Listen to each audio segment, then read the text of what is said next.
स्वाहा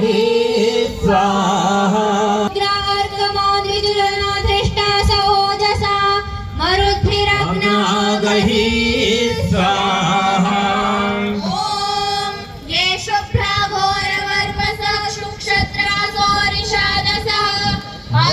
स्वाहा ॐ अभित्वा पूर्वपीतये सृजामि सौम्यं मधु मरुद्भिरग्नागहि स्वाहा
વડોદરાથી પધારેલા યજમાન સુરેશભાઈ ભગત વડોદરાથી પધાર્યા છે, શીઘ્રતાથી આવી જાય. આગળના સત્રમાં આપનું નામ છે યજમાન માટે. જી પૂજ્ય આચાર્ય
लीजिए।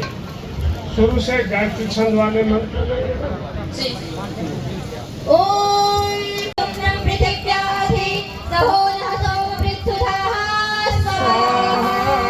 ओम परिष्कृण्वन्न निष्कृतं जनाय यातयन्निशः वृष्टिं दिवः परिस्रवा स्वाहा। ओम ववस्व वृष्टिमासुनो पावोऽस्मिन् दिवस्परि अयक्ष्माभिहतीदिशा स्वाहा। ओम तया पवस्वधारा सौपनो गृहं स्वाहा। ओम हृदं पवस्वधारया यज्ञेषु देववीतमः अस्मभ्यं वृष्टिमापवा स्वाहा। ओम आपो मानसोष्टुतिं वृष्टिं देवेभ्यो दुवः ईशे पवस्व संयतं स्वाहा। परशुभ ओम आते सुपर्णाभिनन्तर्णस्वयमानाभिरागात् पतन्ति निहस्तनयन्त्यभ्राः स्वाहा। ओम आगामित्रावरुणाः व्यजुष्टिं नमसा देवावसाववृत्याम् अस्माकं ब्रह्मपितानावरुणामहोभिः वर्धयतमोषधीः पिन्वतं गामवृष्टिं सृजतं जीरदानो स्वाहा।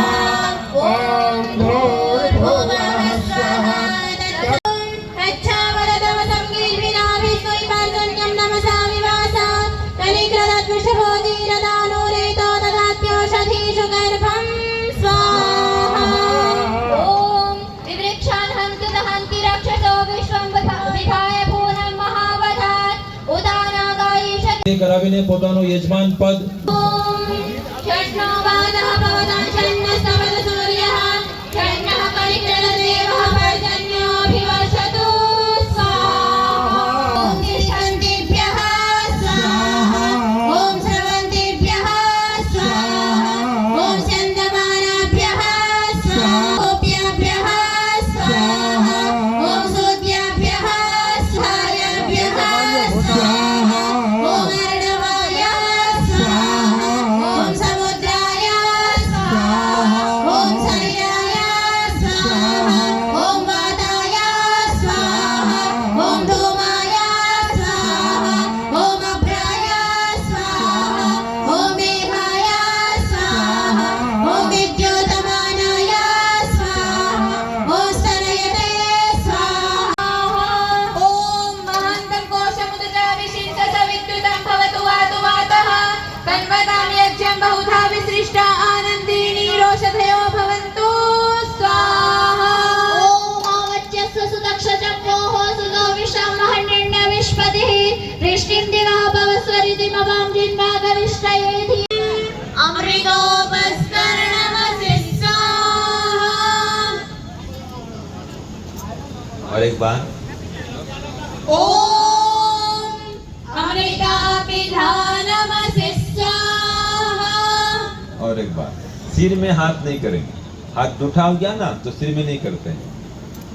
ओम सत्यं यशः श्रीर्मयि श्रीः श्रयतां स्वाहा। हाथ धो लीजिए। आस्तेस्तु ओम नसोर्मे प्राणोस्तु ओम अक्ष्णोर्मे चक्षुरस्तु ओम कर्णयोर्मे श्रोत्रमस्तु ओम बाह्वोर्मे बलमस्तु ओम ऊर्वोम यज्ञोपवीतं परमं पवित्रं प्रजापतेर्यत् सहजं पुरस्तात् आयुष्यमग्रं प्रतिमुञ्च शुभ्रं यज्ञोपवीतं बलमस्तु तेजः। ॐ यज्ञोपवीतमसि यज्ञस्य त्वा यज्ञोपवीतेनोपरह्यामि। धारण करिए। ओम भुवर्वायवे स्वाहा। इदं वायवे इदं नमः। ओम स्वरादित्याय स्वाहा। इदमादित्याय इदं नमः। ओम भूर्भुवः स्वरग्निवायुवादित्येभ्यः स्वाहा।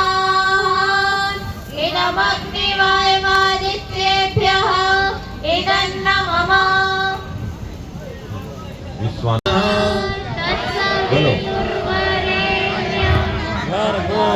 जोर से बोलो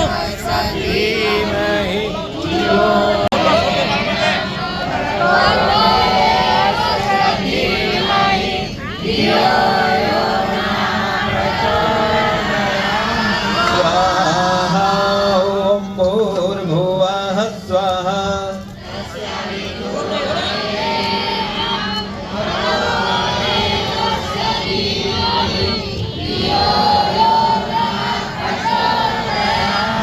स्वाहा ओम त्र्यंबकं यजामहे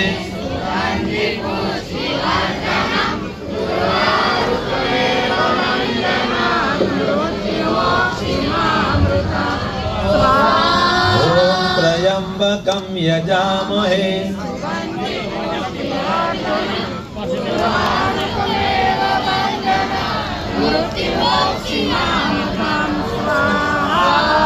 ओम त्र्यंबकं यजामहे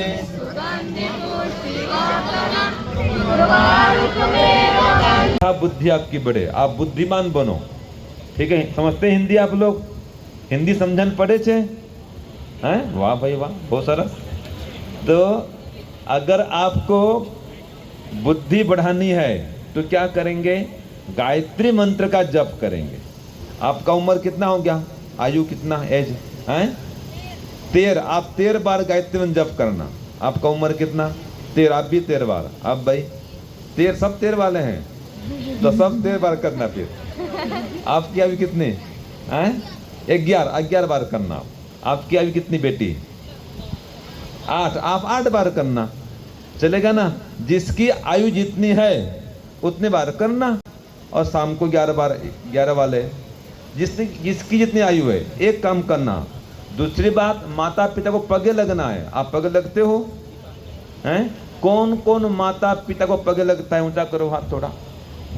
हाँ, बहुत सरस, अच्छी बात है। तो जो जो पगे नहीं लगते, पगे लगना भाई। और दिकरियों तो पगे नहीं लगते हैं ना, आपको तो उल्टा पगे लगते हैं माता पिता, ऐसा है ना यहाँ पर। तो भी आप नमस्ते माता पिता को। तो जो माता पिता को, बड़ों को, गुरु जी को प्रणाम करता है, ईश्वर को प्रणाम करता है, भगवान को जो प्रणाम करता है, उसको 4 चीज मिलता है। इतना बोल के आपको छुट्टी करेंगे। जो रोज भगवान को सुबह शाम प्रणाम करता है, गायत्री मंत्र जप करता है और माता पिता को प्रणाम करता है, उनकी आज्ञा का पालन करता है, आज्ञानु पालन करे छे जे बालको, तो उनको क्या मिलता है? देखो, बोलो आयु, बोलो विद्या, यश, बल। कोने મળે છે? बताओ। जो माता पिता को और बड़ों को और ईश्वर को रोज प्रणाम करता है उसको मिलता है। क्या क्या मिलता है? बोलो आयु, विद्या, यश, बल। आपको चाहिए ये? तुमने જોઈએ? तो प्रणाम करेंगे रोज। प्रणाम माने नमस्ते करना, पगे लगना। ठीक है? तो जाओ सब बच्चे स्वस्थ रहो, बुद्धिमान बनो, आयुष्मान बनो। खूब खूब हमारा आशीर्वाद। अब आपकी जो गुरुजी हैं, आपकी मैडम बहन, वो भी आएंगी। आपका भी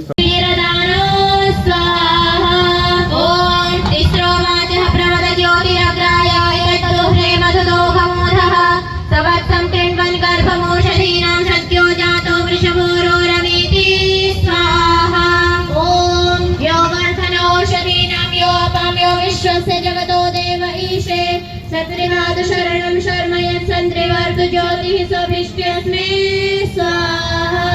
ॐ शरीरु तद्भवति सूतौ तद्यथा वशं तन्वं चक्रेशः। पितुः पयः प्रतिगृह्णाति माता तेन पिता वर्धते तेन पुत्रः स्वाहा।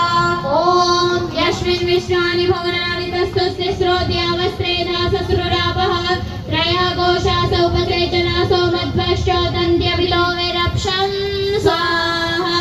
ॐ इदं वचः पर्जन्याय स्वराजे हृदो हस्तान्तरं दज्जोषात् वयो भूमोरिष्टयः सन्तस्मे सुपिप्पला ओषधीर्देव गोपाः स्वाहा।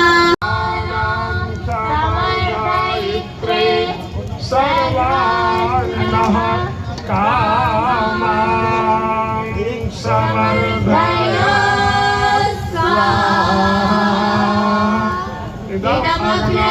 शिष्टकृते विदग्धमः ओम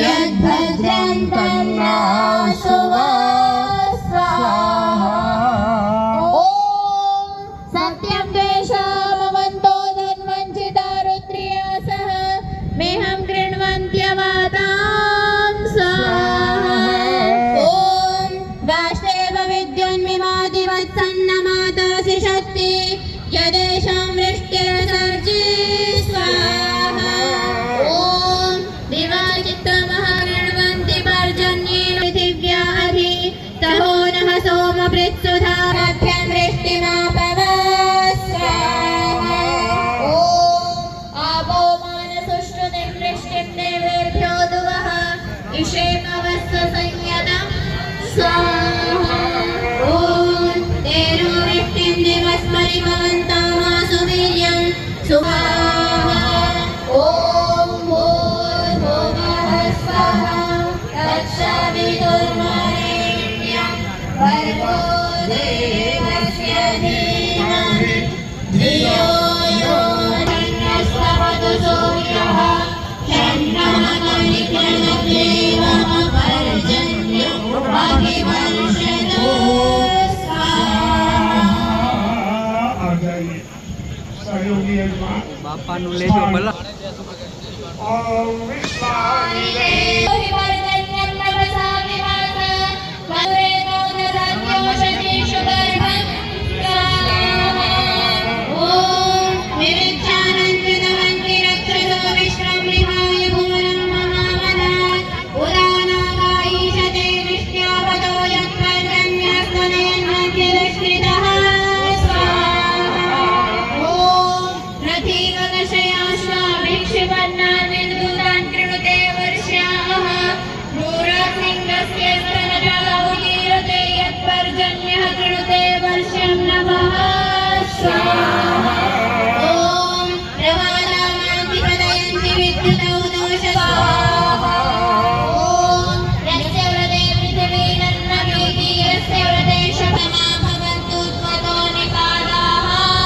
स्वाहा ॐ आइए सहयोगी यजमान आज आपके सामने धन्यवाद करता हूँ 5 मंत्रों से सर्वरोग हे यात्रिक जनों यजमानों आप सभी के रोगों शोकों को शांति करते हैं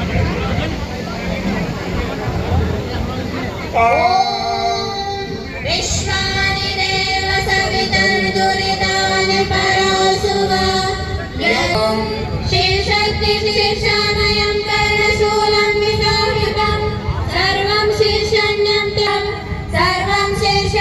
ते रोगं बहिर्निर्मन्त्रयामहे स्वाहा ॐ यः कृणोतः प्रत्यवेदे लक्ष्मकर्णदास्यतः नामहे स्वाहा ॐ यः कृणोति प्रमोदमन्दं कृणोति पूरुषं सर्वं शेषण्यं ते रोगं बहिर्निर्मन्त्रयामहे स्वाहा ॐ अङ्गभेदं बहिर्निर्मन्त्रयामहे स्वाहा ॐ यस्य भीमः प्रतीकाशो उद्वेपयति पूरुषं तत्मानं विश्वसारदं बहिर्निर्मन्त्रयामहे स्वाहा ओम भूर्भुवः स्वः पुनः प्रचोदयात् लेंगे चमे चमे वाले का चमका ध्याय और मेरा ज्ञान और मेरा बल और मेरी प्रवृत्ति और मेरी शक्ति और मेरी बुद्धि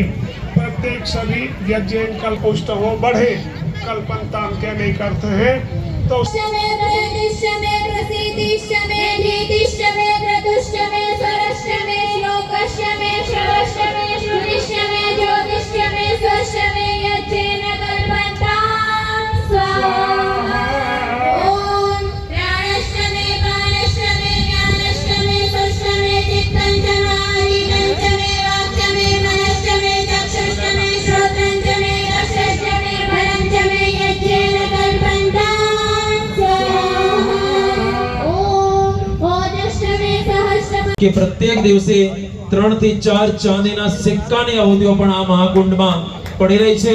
જોરદાર તાળીઓથી વધાવીએ આ દાનદાતાઓને પણ. પૂજ્ય આચાર્ય શ્રી આહુતિ. ओम शन्नो वातः परमस्तपतु सूर्यः शन्नः कलिकरदेवः पर्जन्यो अभिवर्षतो स्वाहा। अब वो स्वरधारा के लिए सभी खड़े हो जाएं। ॐ वार्भ्यः स्वाहा ॐ देवाय स्वाहा ॐ तिष्ठन्तेभ्यः स्वाहा ॐ स्रवन्तेभ्यः स्वाहा ॐ चन्दमानाभ्यः स्वाहा ॐ सूर्याभ्यः स्वाहा ॐ अर्णवाय स्वाहा ॐ समुद्राय स्वाहा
प्रबुधे नः पुनस्कृधि प्रबुधे नः पुनस्कृधि।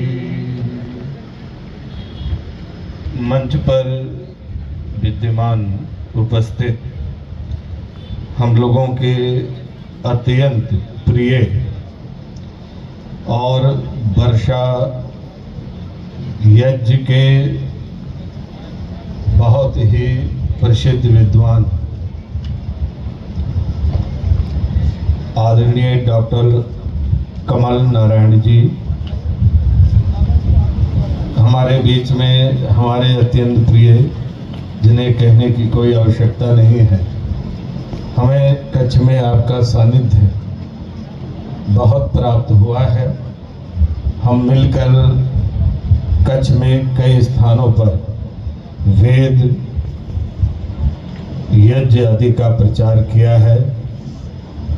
पूज्यपाद स्वामी शांतानंद जी महाराज स्वयं विद्वान होके, वो कहते हैं ना, जो आपको मिले उसे रखिए मत, बांट दीजिए। ये वेद का सिद्धांत है। जो आपको प्राप्त होता है उसे बांट दीजिए, क्योंकि अकेला खाने वाला बाप खाता है।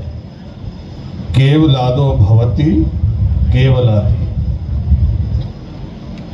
और स्वयं ज्ञान को प्राप्त करके अनेक विद्वानों का साथ आपको सानिध्य प्राप्त हुआ।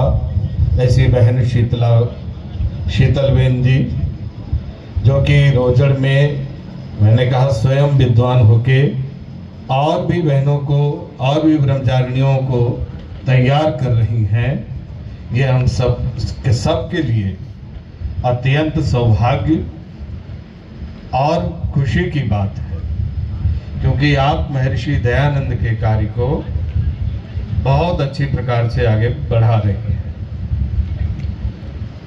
ये विशाल यज्ञ में आने का मुझे अत्यंत मौका मिला। ये मेरे लिए सौभाग्य की बात है। और मैं ऐसे जगहों पर जाकर और ऐसे विद्वानों के समक्ष उपस्थित रहकर ज्ञान प्राप्त करने का जो अवसर प्राप्त होता है, ये अत्यंत सौभाग्य की बात है। मेरे अंदर जब से ये प्रारंभ है यज्ञ का कार्यक्रम, वर्षा यज्ञ का, शुद्धि, पर्यावरण शुद्धि का, तब से मेरे मन में यही उठ रहा था। बार बार मैं विचार और विमर्श कर रहा था कि मैं बेसल नहीं, बेरशल्फ, हाँ, इसमें कुछ संदेह है। ठीक है, वैसे लिखने में, पढ़ने में बेसल पर, तो मैंने भी बेसल पर कर दिया, परंतु नाम कुछ और है। मैंने यहाँ बोर्ड लगा देखा, क्या नाम है? बेरसल। ये गांव अत्यंत सौभाग्यशाली है कि आप लोगों के गांव में अपने ऋषियों मुनियों की प्राचीन परंपरा, जो यज्ञ की परंपरा है, वो यहाँ पर हो रही है और उसका लाभ आप लोगों को प्राप्त हो रहा है। मैं आप लोगों को विश्वास के साथ कह सकता हूँ, अभी तक जितनी भी यहाँ पर वर्षा यज्ञ आदरणीय डॉक्टर साहब के संरक्षण में हुई है, बारिश अवश्य हुई है और इस बार भी बारिश अवश्य होगी। प्रभु की कृपा बेसल पर तो क्या, पूरे कच्छ पर बरसेगी। और कच्छ अभी वो नहीं रह गया, बदल गया है। वर्षा भी होती है और लोग प्रसन्न भी हैं, सुखी भी हैं। ये सब ये जो भगवान की बहुत बड़ी महती कृपा है। मैं परमात्मा से यही प्रार्थना करता हूँ कि हर वर्ष ऐसे ही, इस बार इस गांव में यज्ञ हो रहा है, मुझे विश्वास है कि अगले वर्ष के लिए कोई दाता अवश्य तैयार हो जाएगा और जैसे श्रीफल ले जाने का विधान है यहाँ से डॉक्टर साहब के हाथों से ले जाएगा। तैयार ही होंगे, वो बस इंतजार प्रतीक्षा कर रहे होंगे कि अवसर मिले और लेके उड़ जाऊं, चला जाऊं। ये ऋषियों मुनियों का प्राचीन जो है यज्ञ कर्म जहां होता है वहां सुख, शांति, समृद्धि, धन की वर्षा, ऐश्वर्य की वर्षा सब कुछ प्राप्त होती है और इसको श्रेष्ठ कर्म भी माना है। यज्ञ करने, जहां पर यज्ञ होता है, जो यज्ञ करता है वहां कोई दुख, कोई कष्ट होता नहीं है। लोग प्रेम से एक दूसरे का सम्मान करके, और जहां यज्ञ होता है, जहां पर हवन होती है, वहां पर संस्कृति, सभ्यता, मर्यादा सब कुछ बना रहता है। इसका उदाहरण मर्यादा पुरुषोत्तम भगवान राम को ही देख लीजिए। जहां पर यज्ञ होता है वहां पर त्याग और वैराग्य की भावना मन में उत्पन्न होती है। हम इस अग्नि को देखकर मन में ये अवश्य विचार कर रहे होंगे कि कैसे ये अग्नि ऊपर की तरफ जा रही है। ऐसे ही हमारा जीवन भी आगे बढ़ेगा, ऊपर की तरफ बढ़ता जाएगा। मनुष्य का कार्य है बढ़ना, खूब आगे बढ़ें और आप लोग बढ़ेंगे। दूसरी बात, ये त्याग वैराग्य की भावना, जब हम यज्ञ में आहुतियां डालते हैं, अग्नि के संपर्क में आते ही वो जड़ी बूटी, वो घृत आदि, अग्नि देवता उसको अपने पास न रखकर चारों तरफ फैला देते हैं। लोग मात्र इतना जानते हैं यज्ञ का कार्य होता है जलाना, भोजन पकाना, परंतु सत्य यह है कि अग्नि का काम मात्र जलाना नहीं, अग्नि का काम है उसके संपर्क में आए हुए वस्तु के गुण को बढ़ाकर चारों तरफ फैला देना।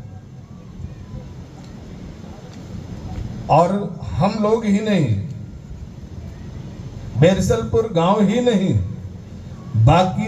बल्कि आजू बाजू जितने गांव हैं बहुत दूर तक इस यज्ञ का लाभ लोग प्राप्त कर रहे होंगे। आप तो सानिध्य में बैठे हैं, आपको ज्यादा कुछ मिल रहा है। रोज यहीं बैठिए, कोई ना कोई रोग अवश्य दूर हो जाएगा। इतनी जड़ी बूटी पड़ रही है, पूरे वर विधान से जिस प्रकार से वर्णन किया है, इतने बड़े विद्वान पूरी तरह से वेदों के प्रमाण को लेकर इस वर्षा यज्ञ के बारे में बताते हैं। लेकिन मैं एक बात और कहूंगा, मात्र वर्षा यज्ञ करने से काम नहीं चलेगा, केवल एक जगह नहीं चलेगा। मैं आप लोगों से प्रार्थना करता हूं, कच्छ वालों से आह्वान करता हूं कि एक ही वर्ष में एक जगह पर नहीं, कई स्थानों पर ऐसे यज्ञ हो। एक जगह नहीं, कई जगहों पर यज्ञ हो, उसका लाभ अवश्य ही अधिक होगा। और दूसरी बात, हम प्रयास कर रहे हैं, वेद मंत्रों से आहुतियां प्रदान की जा रही हैं। एक प्रयत्न और करें, कुछ हम भी पर्यावरण के लिए करें, जिससे कि वर्षा और हो। हम करेंगे वो तो होगी, और क्या करें। और पेड़ आदि लगाएं, जहां तक हो सके वातावरण को शुद्ध करें। और मैं अभी स्वामी जी कह रहे थे कि यहाँ गांव में किसी सज्जन ने प्रतिदिन यज्ञ करने का संकल्प लिया है, कोई साप्ताहिक यज्ञ करने का संकल्प लिया है। ये अपने आप में बहुत बड़ी, बहुत विशाल बात है। मैं कहता हूं, राम को मानते हैं, यहाँ कोई ऐसा व्यक्ति नहीं होगा, कोई ऐसी माताएं बहनें नहीं होंगी, कोई ऐसे भद्र पुरुष नहीं होंगे जो राम कृष्ण को नहीं मानते हो। सब मानते हैं, मानते भी हैं, जानते भी हैं, लेकिन राम की करते भी हैं। यही प्रण लेके जाए, यही संकल्प लेके जाए कि मुझे राम की मानना है, राम के जीवन को पढ़ के जीवन में उतारना है। राम हवन करते थे, राम के जमाने में उस समय घर घर हवन हुआ करती थी, सब याद करते थे। इसीलिए दैहिक दैविक भौतिक तापा राम राज्य कहूं नाही व्यापा। राम के राज्य में कोई दुख था ही नहीं। आज हम कहते हैं राम का राज्य आ जाए, राम का राज्य आ जाए, कैसे आएगा? वाता इस धरती को गंदा करने का हमने ठेका लिया है, परंतु शुद्ध कौन करेगा? हम ही करेंगे। सब लोग तैयार हो, रेडी हो, अलर्ट हो कि हम पहले साप्ताहिक अथवा प्रारंभ से ही डेली प्रतिदिन यज्ञ करेंगे। और मैं आह्वान करता हूं, अगर भारत के राम के राज्य की तरह भारत में हर जगह, हर व्यक्ति, हर गांव में, हर नगर में, हर शहर में रोज यज्ञ प्रारंभ करना शुरू कर दे तो ऋतुएं हमारे अनुकूल होंगी। जो वेद में ऋतुओं के विषय में कहा गया है, ऋतुएं हमारे अनुकूल हों, वो अवश्य होगी जैसे राम और कृष्ण के जमाने में हुआ करती थी। ऋतुएं जान नहीं है, जान रहे हैं, ये सर्दी बरसात ये सब अधिक पड़ने लगी। 100 वर्ष का रिकॉर्ड टूट गया आचार्य जी स्वामी, 100 वर्ष का रिकॉर्ड उत्तर प्रदेश में टूट गया गर्मी का। ऐसे प्रतिदिन अजीब अजीब बातें सुनने को आती। पहले ऐसे नहीं था, गर्मी भी उतना होती थी, ठंडी भी सीन जितना चाहिए उतना, बरसात भी जितना चाहिए उतना। अभी एक दिन में ही 8 दिन की बरसात हो जाती है, एक दिन में ही। हानि होगी कि लाभ? जाइए देखिए असम में, यहां तो हम लोग प्रार्थना कर रहे हैं, वर्षा यज्ञ कर रहे हैं। असम में देखिए लोग बेघर हो गए हैं, रहने के लिए स्थान ही नहीं है। उनको रहने के लिए सरकारी आवास जो टेंट बनाए हैं उसमें रहना पड़ रहा है। ये क्या है? बराबर होनी चाहिए ना। अधिक वर्षा होगी, बाढ़ आएगी, लोगों को कष्ट होगा, ज्यादा गर्मी होगी।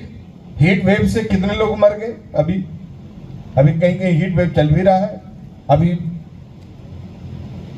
क्योंकि अभी पूरी तरह से हर जगह बारिश नहीं हो रही है, मानसून हर जगह एक्टिव नहीं हुआ है। ऐसे कष्ट लोग सह रहे हैं।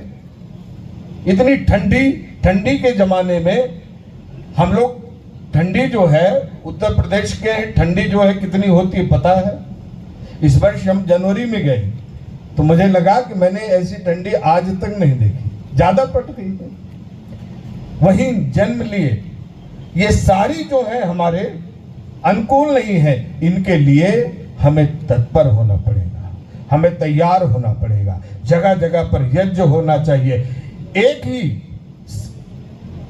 जो है, एक ही बरसात में, एक ही सीजन में, एक ही चौमासे में हर जगह पर, अनेक स्थानों पर एक ही समय करिए और भी अच्छा है। यहाँ आचार्य जी रहे, वहाँ स्वामी जी रहे, वहाँ बहन शीतल बेन जी रहे, अलग अलग जगहों पर। ऐसे करने से अधिक वर्षा होगी, वातावरण अधिक शुद्ध होगा। कच्छ तो जो कहते हैं कच्छ नहीं देखा, आगे बोल लीजिए, वो कुछ ही नहीं देखा। बराबर बात सत्य है। पहले लोग कच्छ आने से डरते थे, अभी कच्छ वाले कच्छ में आते ही लोगों के चेहरे पर मुस्कुराहट खिल जाती है। ये सब क्या है?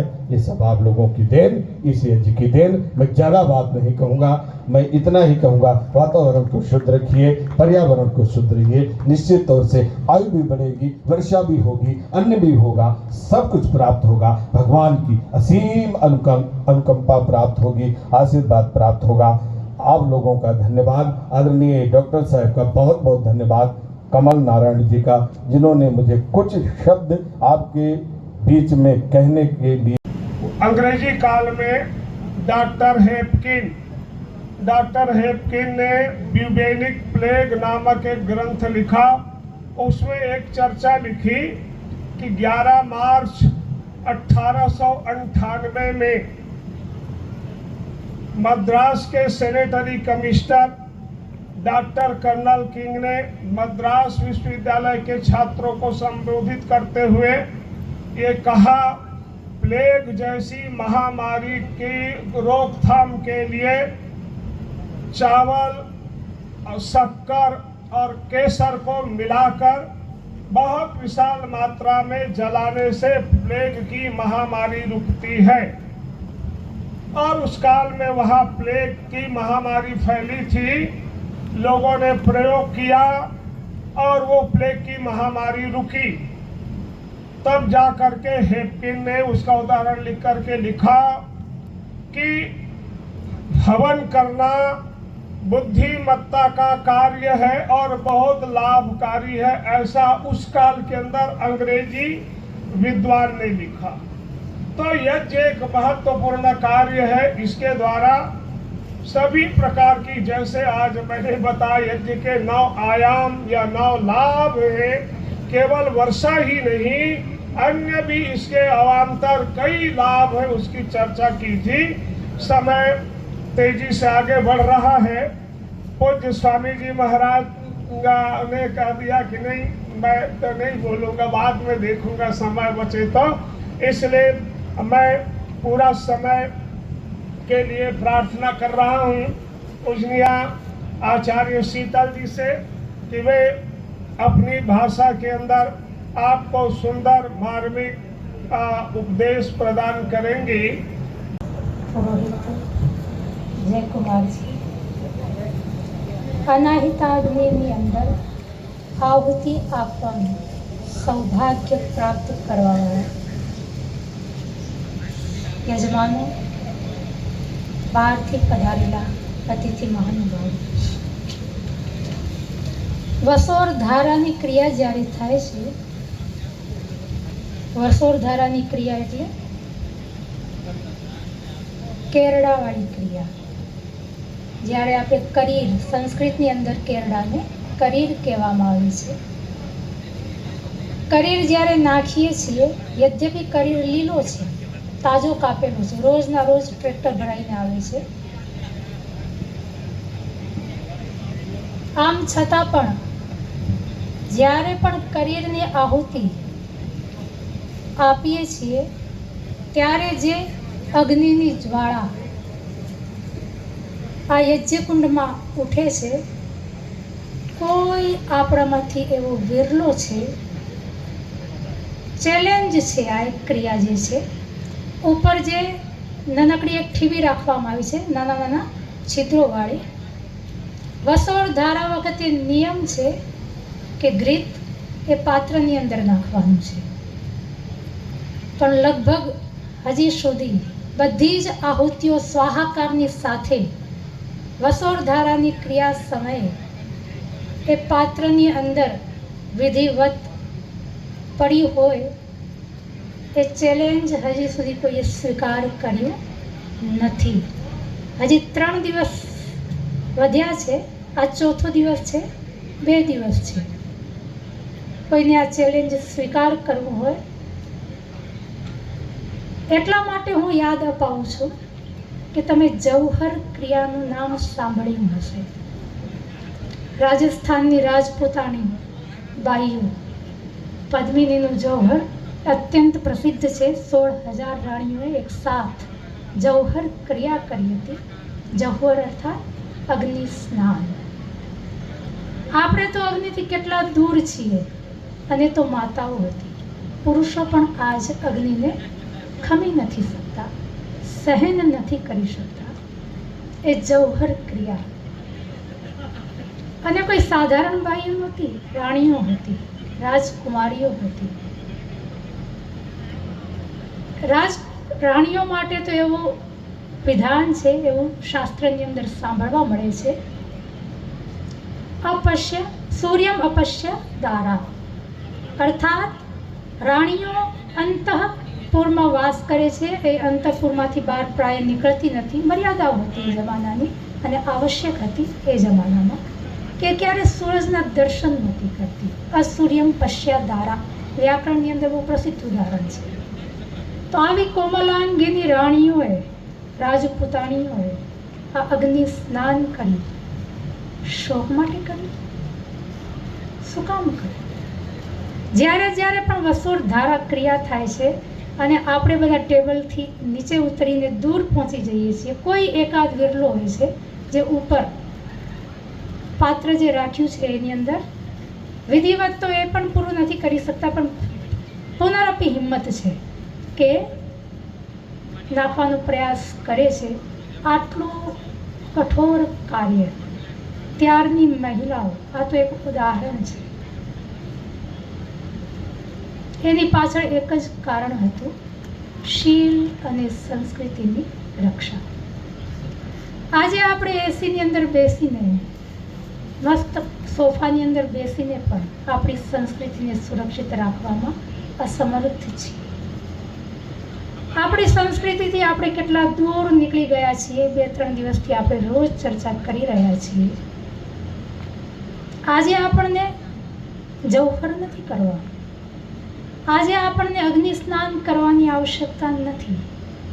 આપણને ખાલી આપણી સંસ્કૃતિને જાણવાની, ઓળખવાની અને અપનાવવાની અપેક્ષા છે, આવશ્યકતા છે. અને 2 દિવસથી અને વિશેષ કરીને કાલે મારી વાતો થોડી ચર્ચા મેં, મારા મામા છે લખમસિંહ મામા, પૂનામાંથી આવે છે લખમસિંહ બાપા, જે બધી સામગ્રીની વ્યવસ્થા કરી રહ્યા છે. કારણ કે મને કાલે એવી સૂચના મળી હતી, કારણ અહીંયાથી અમે જઈએ છીએ, સંધ્યાવંદન કરીએ છીએ, અડધો કલાક અમારું સંધ્યાવંદન ચાલે છે. તો ત્યારે મળવા માટે 2 મુરબ્બીઓ આવ્યા હતા અને પ્રશ્ન એમનો જે હતો ચર્ચાનો વિષય, એ મુરબ્બીઓ ફરીથી કહેશે તો હું પાડીશ, મને એ ચર્ચા કરવામાં કોઈ વાંધો નથી. તો કારણ કે હું યદ્યપિ પાટીદાર પરિવારમાં મારો જન્મ થયો છે, પણ લગભગ 1994થી હું હોસ્ટેલમાં જ રહી છું અને હોસ્ટેલમાંથી જ સીધી ગુરુકુળમાં ગઈ અને ગુરુકુળમાંથી પાછી ગુજરાતમાં પણ ગુરુકુળમાં છું. તો ઘરના જે સમસ્યાઓ છે, અને જ્યાં સુધી હું ઘરમાં હતી 8મા ધોરણ સુધી, 9માંથી હું હોસ્ટેલમાં છું, મારી એવી પ્રવૃત્તિ નહોતી કે હું પારિવારિક કાર્યક્રમોની અંદર રુચિ લઉં, શું ચાલે છે શું નથી ચાલતું. પણ અમુક ઉડતી વાતો મારા સુધી પહોંચે છે, જેની અંદર હું વિશેષ રુચિ નથી લેતી. પણ જેવી રીતે મેં કાલે કીધું હતું કે શબ્દોના અર્થોનો આપણને જ્યાં સુધી ખબર નહીં હોય ત્યાં સુધી આપણી શ્રદ્ધા ઉત્પન્ન નહીં થાય. અને લગભગ આપણા સમાજની અંદર જે વિખવાદો ધાર્મિક દૃષ્ટિથી ચાલી રહ્યા છે, એ કાલે લખમસિંહ મામા જોડે વાતચીત કરતા મને એવું લાગ્યું કે મૂળમાં કાંઈ ભૂલ નથી. વાત ખાલી શબ્દ અને શબ્દના અર્થની છે. આપણે શબ્દ તો પકડી લીધો, પણ અર્થ સુધી પહોંચી નથી શક્યા, જેના કારણે આજ આપણો સમાજ વિખાતો જાય છે. સંસ્કૃતિને અપનાવવાની તો દૂર રહી, દીકરા અને પોતરા સુધી પહોંચાડવાની વાત તો બહુ દૂરની છે. આપણે પોતે પણ આપણી સંસ્કૃતિથી, આપણા ભાઈઓથી, આપણા પરિવારોથી અલગ થઈ રહ્યા છીએ. તો આવશ્યકતા છે આપણે શબ્દોના મર્મને સારી રીતે સમજીએ. કાલે આપણે વૈદિક શબ્દ સમજ્યો હતો, આપણો શબ્દ છે, અનાદિકાલથી ચાલી આવતો આ શબ્દ જે આપણને પહેચાન અપાવે છે કે આપણે પરમેશ્વરની પરંપરામાં જીવવાવાળા, સત્ય ધર્મને અપનાવવાવાળા સનાતન ધર્મના અનુયાયી છીએ. અને આ જે વૈદિક ધર્મ છે એ આપણો નથી. પરમપિતા પરમાત્માએ આપણને અનાદિકાળથી જે ચાલી આવી રહ્યો છે અને અનંત કાળ સુધી જે ચાલવાનું છે એ સનાતન વૈદિક ધર્મ ત્યારે જ આપણે એને જીવિત રાખી શકશું જો આપણે શબ્દોને અર્થ સહિત ઠીક અર્થ સહિત જીવંત રાખશું. એટલા માટે કાલે મેં નિવેદન કર્યું હતું કે આપણે વૈદિક શબ્દને જીવિત રાખવાનું છે. એ આપણી પહેચાન છે. આપણે વૈદિક થવાની, વેદ સાથે સંબંધિત હોવાની, પરમપિતા પરમાત્માની આજ્ઞામાં ચાલવાની આપણી આ પહેચાન આપે છે આપણો આ વૈદિક શબ્દ. તો આ સંસ્કૃતિ આપણી પરંપરાઓ કઈ છે આજે એની ઉપર ચિંતન કરશું. પણ મેં લખમશી મામાનું તમને નામ લીધું હતું અને મને આજ ઈચ્છા છે કે એક વાત, ઘણી બધી વાતો થઈ, થોડી વારની અંદર ઊભા જ મેં વાત કરી હતી અને એનાથી મને આપણા સમાજનો ધાર્મિક દૃષ્ટિથી થોડો પરિચય મળ્યો. પણ એક વિશેષ વાત જે આપણા બધાને સાંભળવા જેવી, ચિંતન કરવા જેવી છે, એક કીર્તિધ્વજ નામનું 7 પાનાનું પુસ્તક છે. કીર્તિધ્વજ લખમશી મામા પાસે છે. મેં એમની જોડે જ કાલે જોયું, મને ખબર નહોતી. લગભગ 250 વર્ષ પહેલાં આપણે પરંપરાની દુહાઈ આપીએ છીએ. કોઈ પણ વાત આપણે કરીએ તો કંઈક આ તો મારા બાપ દાદાની પરંપરા છે એટલે અમે પાલન કરીએ છીએ. એ જ પરંપરા જે 250 વર્ષ પહેલાં આપણા બાપ દાદાએ, અને મને નામ લેવામાં આનંદ થશે, મેં પણ એમની જોડેથી એક કાગળિયા લીધા અને હમણાં બેઠા બેઠા મને વિચાર આવ્યો કે મારે એક નામ વાંચવા જોઈએ. વેરસલ પર, જે રીતે શાસ્ત્રીજીએ કીધું કે વેસલ પર નથી, વેરસલ પર, અહીંયા પણ વેરસલ પર જ લખ્યું છે. આ નામથી લગભગ આપણે પરિચિત હશો. હું તો નથી પણ તમે લોકો પરિચિત હશો. હું ખાલી નામ વાંચું છું કે આપણા બાપ દાદા છે કે નહીં અને એ બાપ દાદાએ શું આજ્ઞા આપી છે. ઈશ્વરની વાત નથી કરતી, હું આપણા બાપ દાદાઓની વાત કરું છું. 250 વર્ષ પહેલાં આપણા બાપ દાદા આપણને શું કહીને ગયા છે. પહેલાં હું નામ વાંચું છું ખાલી વેસલ પર વાસીના. બાકી ઘણા બધા નામ છે. નખત્રાણાનું પણ છે, લુડવાના પણ છે, દેસલપરના છે, નવાવાસના પણ છે. વેસલપરના જે બાપાઓના નામ છે, મુખી ગોપાળ રત્ના. 7 બાપા છે. પટેલ રાજા વિશ્રામ, પટેલ ગોપાળ વિશ્રામ, પટેલ લાલજી વિશ્રામ, પટેલ અબજી લધા, પટેલ જીવા ગોપાળ, પટેલ દેવસી રૈયા, પટેલ ધનજી મનજી. આપણા બાપ દાદાઓ છે.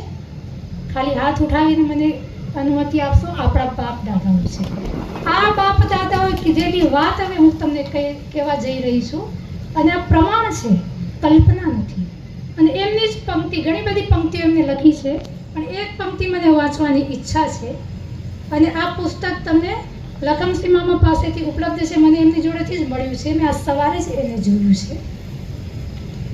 7-8 વાતો લખેલી છે, 8 વાતો લખી છે, 8 પોઈન્ટ લખ્યા છે. એમાં 6થો પોઈન્ટ હું તમને વાંચીને સંભળાવું છું. આપણી જ્ઞાતિના ધર્મ પાળનારાઓએ સનાતન વેદ ધર્મની આજ્ઞા પ્રમાણે, વેદ શબ્દનો પ્રયોગ છે, સનાતન વેદ ધર્મ ની આજ્ઞા પ્રમાણે વર્તવું અને બરાબર આચાર વિચાર પાળવા તથા સંધ્યા કર્મ વગેરે નિત્ય કર્મ કરવા. એક વખત ફરીથી હું આ પંક્તિને દોહરાવીશ.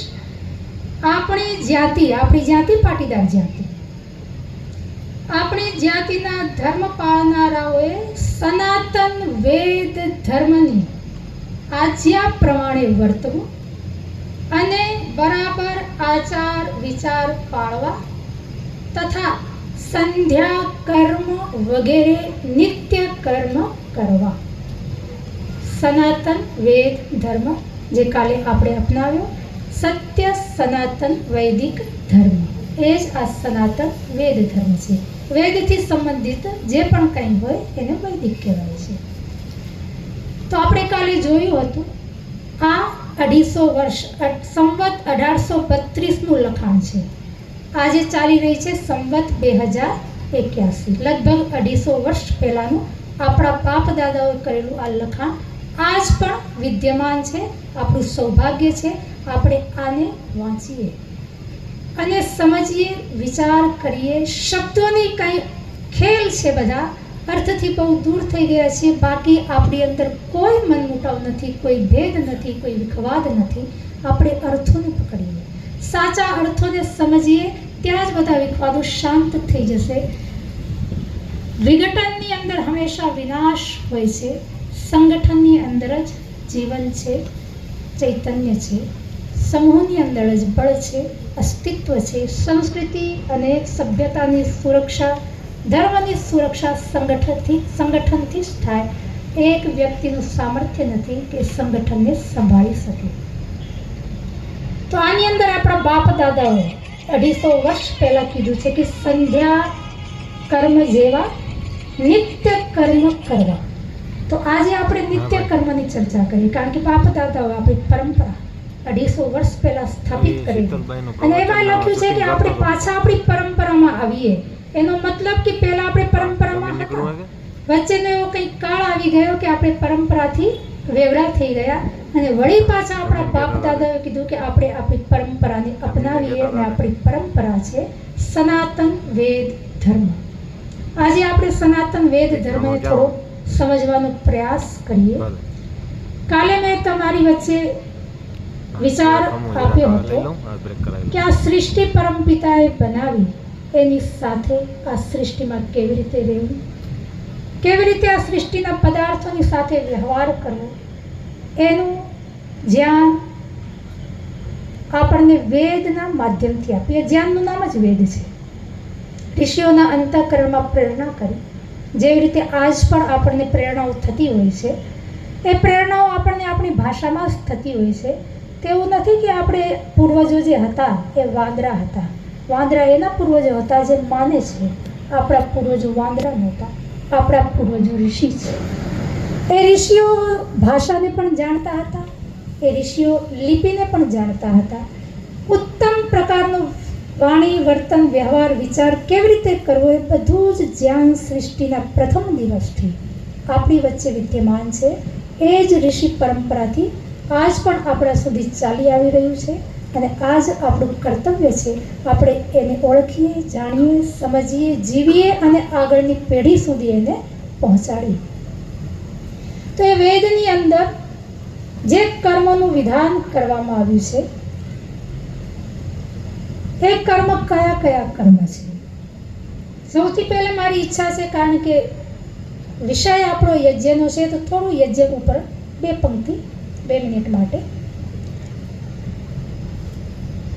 વેદ કેટલા છે આપણને ખબર હશે? વેદ કેટલા છે? 4.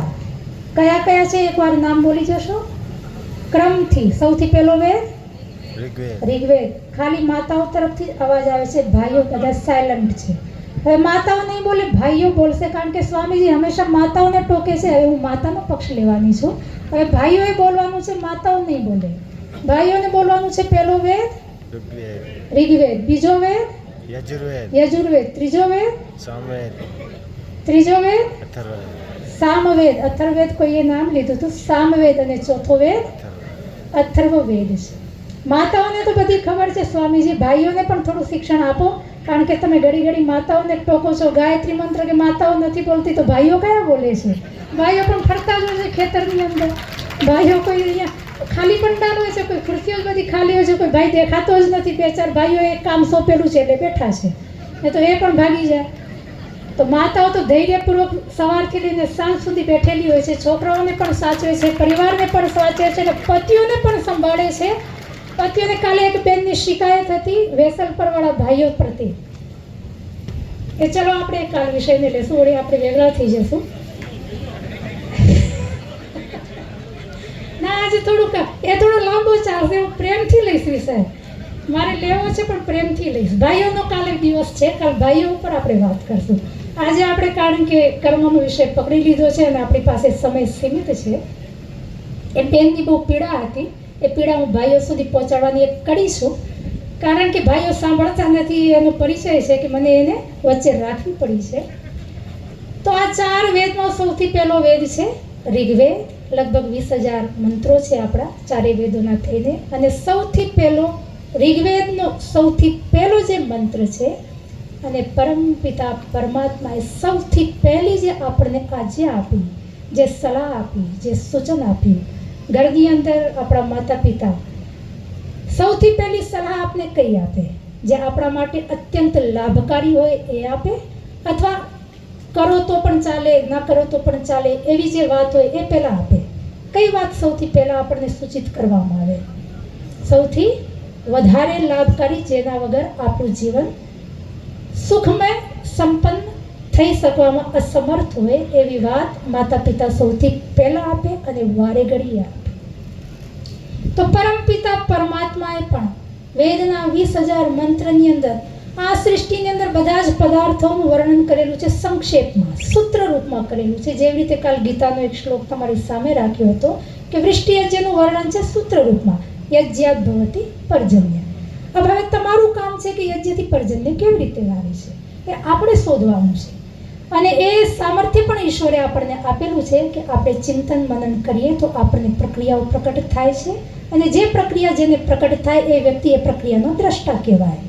અને એ માનવ સમાજ માટે સુલભ થઈ જાય. દ્રષ્ટા, ઋષિ એ બધા પર્યાયવાચી શબ્દો છે. તો પરમપિતા પરમાત્માએ વેદના માધ્યમથી સૌથી પહેલી આપણને જે આજ્ઞા આપી છે એ છે અગ્નિ ઈળે. હે મનુષ્યો, તમે અગ્નિના ઉપાસક થાઓ, અગ્નિની સ્તુતિ કરો, અગ્નિની પ્રાર્થના કરો. અગ્નિની સ્તુતિ, પ્રાર્થના, ઉપાસનાનું માધ્યમ આગળ વેદની અંદર વર્ણિત છે. વેદ સ્વયં કહે છે, પરમપિતા સ્વયં કહે છે કે તમે મારી પૂજા કરવા માંગો છો તો પરમપિતા પરમાત્માએ પૂજાની પદ્ધતિ પણ આપી દીધી છે કે પૂજા કરવાથી શું લાભ થશે એ પણ બતાવ્યું છે અને પૂજા કરવાની પદ્ધતિ કઈ. હવે માતા પિતાને જે પસંદ હોય એ વ્યવહાર કરવો જોઈએ કે આપણે સ્વચ્છંદતાથી આપણી મનપસંદ માતા પિતાને પસંદ આવે કે ન આવે એવા વ્યવહાર આપણે કરવા જોઈએ. તો સ્વાભાવિક છે આપણો જવાબ એ જ હશે કે જે માતા પિતાને પસંદ હોય, એમની માંગ હોય એ માંગ પ્રમાણે વ્યવહાર પહેલાં થવો જોઈએ, પછી આપણી ઈચ્છા પ્રમાણે માતા પિતા ખુશ થાય તો કરવા જોઈએ. પરમપિતા પરમાત્મા સ્વયં પહેલા જ શબ્દમાં કહી દીધું અગ્નિ ઈળે. આગળ પણ અત્યંત સ્પષ્ટ રૂપથી કહી દીધું કે મારી પૂજા કરવી હોય તો એક જ પદ્ધતિ છે, યજ્ઞેન યજ્ઞમ અયજંત દેવા. પહેલાં કાલે મેં જેવી રીતે આપણને કીધું હતું કે પરમપિતા પરમાત્મા સ્વયં પર આ સૃષ્ટિનું જ્યારે નિર્માણ કરે છે તો યજ્ઞ સ્વરૂપ થઈને કરે છે, યજ્ઞના માધ્યમથી કરે છે. અને પરમપિતા પરમાત્માએ કીધું મને અગ્નિ પ્રિય છે, મને યજ્ઞ પ્રિય છે, મારી પૂજા કરવી હોય તો યજ્ઞેન યજ્ઞમ અયજંત દેવા. યજ્ઞ સ્વરૂપ પરમપિતા પરમાત્માનું દેવતાઓએ યજ્ઞના માધ્યમથી યજન કરી, પૂજા કરી, પ્રાર્થના કરી. તો આ ઈશ્વરની માંગેલી પૂજા પદ્ધતિ છે જે આપણનાથી ઈચ્છે છે કે તમે જો મારી પૂજા કરવા માંગતા હો. કાલે બાપા હતા ને ધોળુ બાપા, લાઈવ નારાયણ, બહુ સરસ શબ્દ આપીને ગયા છે. યજ્ઞ નારાયણ, લાઈવ ભગવાન. તો એની પણ આપણે કાલે લાઈવ ભગવાન, તો ભગવાનને લાઈવ ભગવાન જ પ્રિય હોય ને. તો આ યજ્ઞ જે છે એ વૈદિક છે, વેદના મંત્રોથી સંપન્ન થાય છે, એ બહુ વિસ્તૃત છે. શબ્દોની માયાજાળની અંદર આપણે ફસાઈ ગયા, લોકોએ આપણને ફસાવ્યા છે. એનો આપણે પુરાણના નામથી આપણી સામે ઘણી બધી વાતો કરવામાં આવી છે. જેવી રીતે એક વાત શબ્દમાં આપણે કેવી રીતે ઉલઝાઈ ગયા. શેષ નાગના ફણ ઉપર પૃથ્વી ટકેલી છે, સાંભળ્યું છે ને આપણે? પૃથ્વી ક્યાં ટકેલી છે? શેષ નાગના ફણ ઉપર. ક્યાં લખેલું છે તો કહેવામાં આવશે પુરાણમાં. પુરાણનો હવાલો આપીને બધી જ વાતો આપણી સામે વચ્ચેના કાળની અંદર, કારણ કે આપણો પતન કાળ બહુ લાંબો ચાલ્યો છે, હજી પણ ચાલી રહ્યું છે, કારણ કે આપણે જાગૃત નથી. તો એ પતન કાળનો બધાએ લાભ ઉઠાવ્યો છે અને આપણી ભાષામાં આપણને આપણી સંસ્કૃતિથી દૂર કરવાના ઘણા બધા વાક્યો, સંસ્કૃત બિંદિમ લગંતમ સંસ્કૃતમ વદંતમ, આ પંક્તિ ચાલી કે બિંદી લગાવતા જાઓ ને એને સંસ્કૃત છે એમ કહેતા જાઓ, સંસ્કૃત છે તો વેદ વાક્ય. બસ કારણ કે આપણી સંસ્કૃતથી, આપણી પરંપરાઓથી અલગ થઈ ગયા તો આપણને પણ ખબર નહોતી. પુરાણનું નામ લે એટલે આપણે એની આગળ માથું નમાવી દેતા હતા. તો આપણને શું બતાવવામાં આવ્યું કે શેષનાગના ફળની ઉપર પૃથ્વી ટકેલી છે. તો જ્યારે પૃથ્વી શેષનાગના ફળની ઉપર ટકેલી હોય તો આપણે વિચાર કરવો જોઈએ કે શેષનાગ ક્યાં ટકેલો છે. પૃથ્વી તો એના ફળ ઉપર છે, તો શેષનાગ ક્યાં છે? પણ આપણે વિચાર નથી કર્યો. એના કારણે આ બધા વિખવાદો આજ પણ ઉત્પન્ન થઈ રહ્યા છે. તો આ આપણા શાસ્ત્રોમાં છે, પણ એની વ્યાખ્યા કેવી રીતે કરીએ? વાક્ય શું છે? શેષાધારમ જગત સર્વમ. આ શબ્દો છે, શેષાધારમ જગત સર્વમ. શેષના આધાર પર આ સર્વમ જગત, સકળ સંસાર ટકેલો છે. હવે શેષ કોણ? શબ્દ ખાલી શેષ છે. 33 કરોડ દેવતા, આચાર્યજી આપણને બતાવ્યું હતું કે શબ્દ છે 33 કોટી, પણ લોકોએ આપણને શું કહી દીધું? 33 કરોડ. આ સંસ્કૃત ભાષાની અંદર, કારણ કે અન્ય ભાષામાં પણ હોય છે, એક શબ્દના અનેક અર્થ થતા હોય છે, પણ એ આપણે કોન્ટેક્સ્ટમાં લેવા પડે. એનાથી પ્રસંગથી અલગ હટીને શબ્દનો અર્થ કરીએ તો અનર્થ થાય. તો કોટી શબ્દ પણ પ્રકાર અર્થની અંદર હતો. કરોડ અર્થ આપણી સામે રાખીને પ્રશ્ન પૂછવામાં આવ્યો કે ભાઈ ગણાવો તમારા 33 કરોડ દેવતા કયા છે? 33 કરોડ નહીં, 33 પ્રકારના દેવતા. અને આપણા શાસ્ત્રોમાં છે 33 પ્રકારના દેવતા. એવી જ રીતે શેષાધારમ જગત, નાગ શબ્દ નથી, પૂરા વાક્યની અંદર શેષ શબ્દ છે કે આ શેષના આધાર પર સંપૂર્ણ સંસાર ટકેલો છે. આ શેષ કોણ? તો આ જ્યારે આ સંસારનો સૃષ્ટિનો પ્રલય થાય છે, દિવસ રાતની જેમ સૃષ્ટિ અને પ્રલયનું પણ ચક્ર ચાલી રહ્યું છે, તો જ્યારે આ પ્રલય થાય છે ત્યારે જે શેષ રહી જાય છે એનું નામ છે શેષ. અને શેષ રહે છે પરમપિતા પરમાત્મા. તો શેષ જે છે એ પરમપિતા પરમાત્માનો વાચક શબ્દ છે. એના આધાર પર આખો સંસાર ટકેલો છે અને આપણને બેસાડી દીધા શેષનાગના ફળ ઉપર. તો આ શબ્દની માયાજાળની અંદર આપણે ઉલજી ગયા છીએ અને ઉલજી રહ્યા પણ છીએ. તો આપણે બેસીને શબ્દોના અર્થનો મર્મ જાણવો પડશે. તો આપણા બાપ દાદાએ જે નિત્ય કર્મની વાત કરી, આપણે એની ઉપર આવીએ.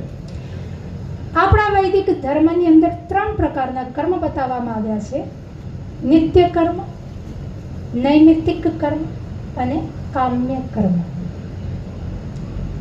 નિત્ય કર્મ શબ્દ જ આપણને બતાવે છે કે નિત્ય કર્મનો મતલબ જે પ્રતિદિન કરવા જ પડશે, એમાં કોઈ છુટકારો નથી.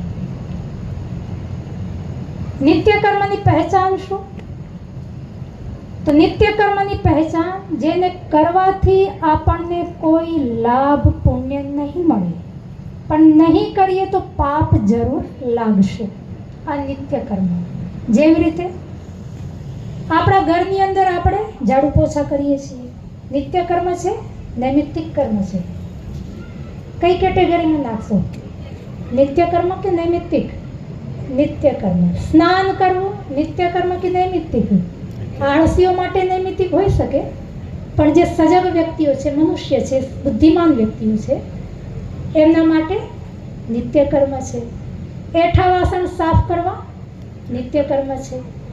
ગમે તે ગંદકી, જ્યાં પણ આપણે ગંદકી ફેલાવીએ છીએ, ગંદકીને સાફ કરવી એ આપણું નિત્ય કર્મ છે. તો નિત્ય કર્મ તમે નાવા જશો તો નાવાથી પુણ્ય મળશે? કોઈ આજ તમને કીધું આજ સુધી કે તમે બાથરૂમમાં નાવા જશો તો તમને પુણ્ય મળશે એવું કીધું? ફુવારામાં નાશો તો આટલું પુણ્ય, મગ્ગાથી ડોલ ડબલાથી નાશો તો આટલું પુણ્ય. ગંગામાં ડૂબકી લગાવવાની વાત અલગ, એને આપણે પછી ક્યારેક સમય હશે તો લેશું. પણ બાથરૂમમાં નાવાથી તો કોઈ પુણ્ય મળશે એવું તો નથી કીધું ને. ઘરમાં તમે ઝાડુ લગાવશો તો પુણ્ય મળશે એવું કીધું કોઈએ? તો આ નિત્ય કર્મ છે. નિત્ય કર્મથી પુણ્ય તો નહીં મળે, પણ નહીં કરીએ તો પાપ લાગશે. નિત્ય કર્મને આપણે પછી આગળ સમજશું. નૈમિત્તિક કર્મ, નિમિત્ત ઉપસ્થિત થવાથી જે કર્મ કરવામાં આવે એનું નામ છે નૈમિત્તિક કર્મ. જેવી રીતે આ વૃષ્ટિ નથી થતી તો આપણે વૃષ્ટિની ઈચ્છા છે, તો વૃષ્ટિના નિમિત્તથી આપણે જે કર્મ કરી રહ્યા છીએ કર્મનું નામ છે નૈમિત્તિક કર્મ. નૈમિત્તિક કર્મ કરશું તો એનું ફળ મળશે, નહીં કરીએ તો પાપ નહીં લાગે. પણ નહીં કરીએ તો ફળ નહીં મળે, ફળ જોઈએ તો આપણને કરવું પડશે. અને ત્રીજું હતું કામ્ય કર્મ. કામ્ય અર્થાત કામનાથી, ઈચ્છાથી. સ્વર્ગ કામો યજેત, બહુ પ્રસિદ્ધ પંક્તિ છે, તમે સાંભળી છે કે જેને સ્વર્ગની કામના હોય, સ્વર્ગ અર્થાત કોઈ 3રા 4થા 5મા લોકમાં નહીં, સ્વર્ગ અર્થાત વિશેષ સુખ, અલૌકિક સુખ. એ અલૌકિક સુખ પણ ક્યારેક આપણે જોઈશું. સાધારણ લૌકિક સુખને જે સામાન્ય મનુષ્યને તમને અને મને પ્રાપ્ત થાય છે એ સુખ સ્વર્ગનું સુખ નથી. અલૌકિક સુખ સ્વર્ગનું સુખ છે. દેવતાઓને પ્રાપ્ત થતું હોય છે. દેવતા કોણ? તો દેવતા કોઈ આકાશીય વસ્તુઓ નથી, વ્યક્તિઓ નથી, આપણી જ વચ્ચે વિચરણ કરવાવાળા, બે હાથ પગ આંખ નાક કાનવાળા જ મનુષ્યો છે. પણ એની એક પહેચાન છે, એમનો એક પરિચય છે. એ સુખની કામના હોય તો આપણને કર્મ કરવાનું છે. તો કામ્ય કર્મ, કામનાથી કર્મ કરવાનું છે. પુત્રેષ્ટિ યજ્ઞ કર્યો તો દશરથ રાજાએ, કારણ કે એને પુત્ર કામના હતી, મને પુત્ર સંતાન પ્રાપ્ત થાય. તો એ કામ્ય કર્મ છે. તો કામ્ય કર્મ ન કરવાથી પાપ નહીં લાગે, અને કરશો તો જેટલું કર્યું છે, જેવું કર્યું છે તદ અનુસાર એનું ફળ મળશે. આ બંનેમાં નૈમિત્તિક કર્મ અને કામ્ય કર્મ બંનેની પહેચાન છે કે કરશો તો જેવું કર્યું છે, જેટલું કર્યું છે એ પ્રમાણમાં આપણને એનું ફળ મળશે. વિધિ વિધાન પ્રમાણે કરવું જોઈએ તો એનો પૂરો લાભ થશે. નહીં કરીએ તો પાપ નહીં લાગે. પણ આપણા જે વડવાઓ છે, આપણા બાપ દાદાઓ છે, કેટલું સોચી સમજી વિચારીને શબ્દ કયો લખ્યો છે? નિત્ય કર્મ. નૈમિત્તિક કર્મ શબ્દ નથી લખ્યો, કામ્ય કર્મ પણ શબ્દ નથી લખ્યો. એક જ શબ્દ, પાછું ઉદાહરણ પણ આપી દીધું. સંધ્યા કર્મ વગેરે નિત્ય કર્મ કરવા. આપણો આ પરંપરા, આપણે પરંપરાની દુહાઈ આપીએ છીએ ને કે બાપ દાદાઓની પરંપરાનું આપણે પાલન. તો આ બાપ દાદાઓ 250 વર્ષ પહેલાં પરંપરા સ્થાપિત કરી છે. એમણે જીવી અને કાગળમાં લખીને ગયા, જે આજ સુધી આપણી પાસે લખનસિંહ બાપા જેવા અમુક મુરબ્બીઓએ એને જીવંત રાખ્યા છે. કાગળિયાને આપણે મઢાવીને રાખવા જોઈએ. આપણી પરંપરા છે, આપણી વૈદિક પરંપરા, આપણા બાપ દાદાઓએ અપનાવેલી પરંપરા છે. પરંપરાનું પણ પાલન છે, વેદનું પણ પાલન છે, સનાતનનું પણ પાલન છે. સત્ય વાસ્તવિક જીવન જીવી શકાય એ ધર્મનું પણ આની અંદર પાલન છે. તો નિત્ય કર્મ, તો નિત્ય કર્મની પહેચાન એક જ છે. નહીં કરો તો પાપ લાગશે, કરવાથી પુણ્ય નહીં મળે. એક ઉદાહરણ, આપણે કોઈના વ્યક્તિથી આવશ્યકતા પડી, પૈસા ઉધાર લીધા, ऋण લીધું. આપણે ઋણ બોલીએ છીએ, શુદ્ધ ઉચ્ચારણ ऋण, ઋ નહીં રી, સંસ્કૃતનું જે ઉચ્ચારણ છે. પણ આપણી ગુજરાતી ભાષાની અંદર આપણે ઋણ બોલીએ છીએ. એ ઋણને જ હું ऋण શબ્દથી બોલી રહી છું. પૈસા આપણે ઉધાર લીધા, ऋण લીધું, માન લો 10,000 રૂપિયાનું. તો આ 10,000 રૂપિયા જે આપણે ऋण લીધું છે એ બતાવો, નિત્ય કર્મ થશે, નૈમિત્તિક કર્મ થશે, કામ્ય કર્મ થશે. એને ચૂકવ્યું. ऋण ચૂકવવું નિત્ય કર્મ છે, નૈમિત્તિક કર્મ છે કે કામ્ય કર્મ છે? કઈ કેટેગરીમાં નાખશો એને? કર્મની 3 જ કેટેગરી, નિત્ય, નૈમિત્તિક અને કામ્ય. ऋण તો લઈ લીધું, હવે ચૂકવવાનું છે, ચૂકવવાનું કર્મ કરવાનું છે. તો એ ચૂકવવાનું જે કર્મ છે, ભાઈઓ હિસાબ કિતાબ બહુ રાખતા હોય છે, તો ભાઈઓ તરફથી અવાજ આવે કે ભાઈ આ નિત્ય કર્મમાં નાખશો, નૈમિત્તિક કર્મમાં નાખશો કે કામ્ય કર્મમાં નાખશો? આને સમજણ નથી પડતી કયા કર્મમાં નાખીએ. કામ્ય કર્મ તો છે ઈચ્છા થશે તો ચૂકવશો, નહીં તો નહીં ચૂકવીએ, ચાલી જશે. નહીં ચાલે તો કામ્ય કર્મ નથી. નૈમિત્તિક કર્મ જોઈ લઈએ કે નિમિત્ત આવશે, ભાઈ માગવા આવશે તો ચૂકવશું, બાકી નહીં ચૂકવીએ. એવું કરશો કે આપણું કર્તવ્ય સમજશું કે નહીં ભાઈ મારે આ કર્મ કરવાનું છે, તો ભાઈને માગવા માટે દરવાજા સુધી આવવાની પ્રતીક્ષા કરશું આપણે? કાઠું કામ છે ને. હા, કેવી એક પણ ભાઈનું માથું નથી હલતું, મોઢું નથી ખોલતું, કારણ કે ખીચામાંથી પૈસા જઈ રહ્યા છે, કલ્પનામાં જાય છે, તો પણ બહુ કાઠું કામ છે. તે નૈમિત્તિક કર્મ. હા, માતાઓ બતાવવા નૈમિત્તિક કર્મ છે. ऋण ચૂકવવું નૈમિત્તિક કર્મ માનશો તમે? નૈમિત્તિક કર્મ માનશો? જ્યાં સુધી જવાબ નહીં આપો ત્યાં સુધી આ સુઈ અહીંયા જ અટકેલી રહેશે, આગળ નહીં ખસે. હા ભાઈ, આ ऋण ચૂકવવું તમારો તો રોજના ધંધા છે, રોજના કારોબાર છે. હું તો ભિક્ષાના ધન ઉપરથી જીવી રહી છું. આ તો તમારી વચ્ચે તમારી જ વાત મૂકી રહી છું કે ભાઈ તમે ऋण લીધું તો ऋण ચૂકવવાનું છે. એને તમે નૈમિત્તિક કર્મ કહેશો કે ભાઈ આવીને માગશે તો આપશું, નહીતર નહીં આપીએ? તમારી પાસેથી કોઈ રૂપિયા લઈ ગયો હોય 10,000, તો તમે એવું વિચારશો, કાલે જે આપણે જોયું હતું ને, આત્મના પ્રતિકૂલાની પરેશાનના સમાચરિત, કે ભાઈ મારી જોડેથી પૈસા, હું પૈસા માંગવા જાઉં તો એ મને મારા પૈસા પાછા આપે, એવું તમે વિચારશો, એવું તમે માનશો? તમને સારું લાગશે?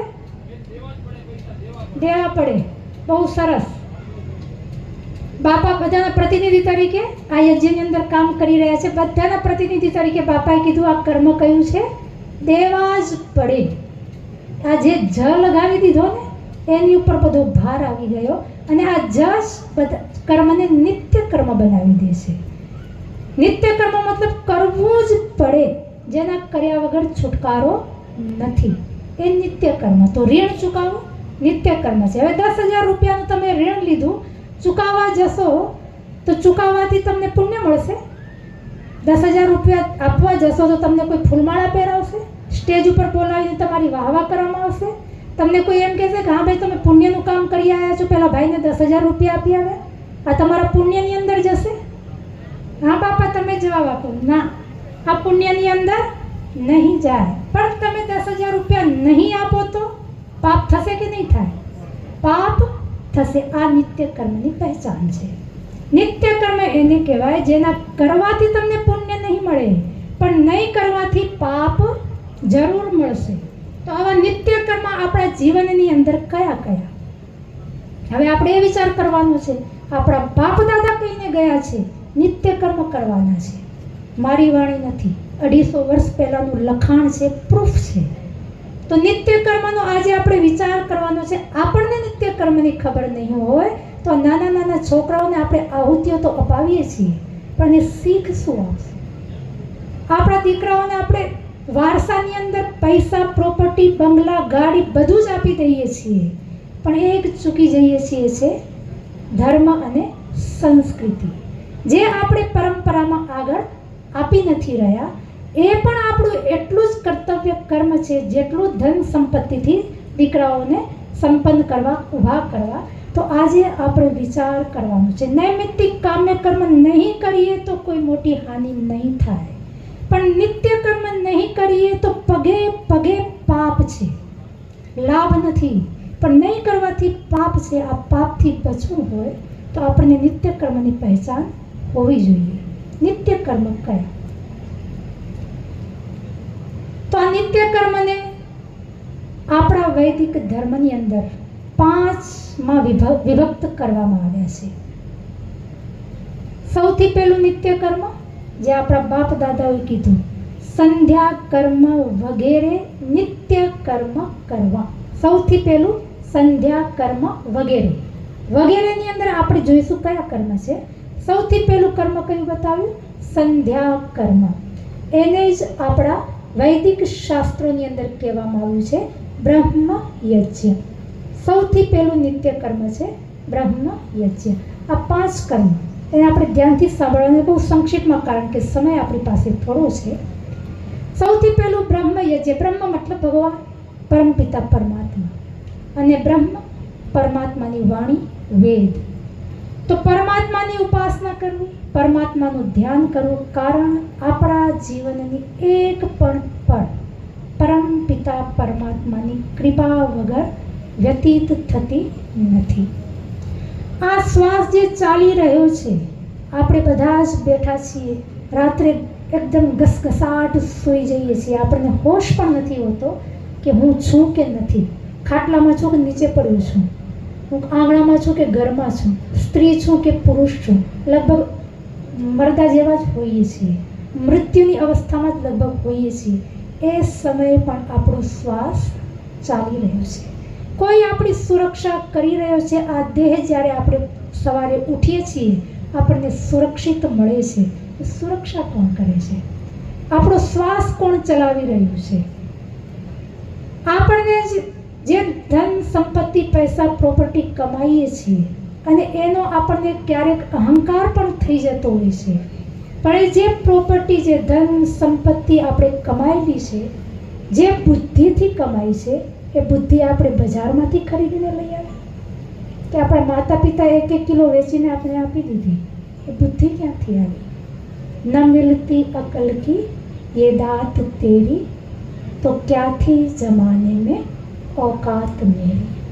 यदि પરમપિતા પરમાત્માએ આપણને આ બુદ્ધિ ના આપી હોય અને તમે કલ્પના કરો કે આજ આપણી જોડે જે બુદ્ધિ છે, ખાલી કલ્પના કરવાની છે, આપણી જોડે જેટલી તમે પ્રોપર્ટી કલ્પના કરી શકતા હો છો, ધન સંપત્તિની એટલી કલ્પના કરો, આટલા મહેલ, આટલી પ્રોપર્ટી, આટલા પ્લોટ, આટલી ગાડીઓ, એની અંદર ખાલી એક કલ્પના કરો કે હવે મારી બુદ્ધિ કોઈ કારણથી કોઈ એક્સિડન્ટ થયો, હું પાગલ થઈ ગઈ, હવે પ્રોપર્ટીની કિંમત મારા માટે કેટલી, એ ધન સંપત્તિની કિંમત મારા માટે કેટલી, મને કેટલું સુખ મળશે.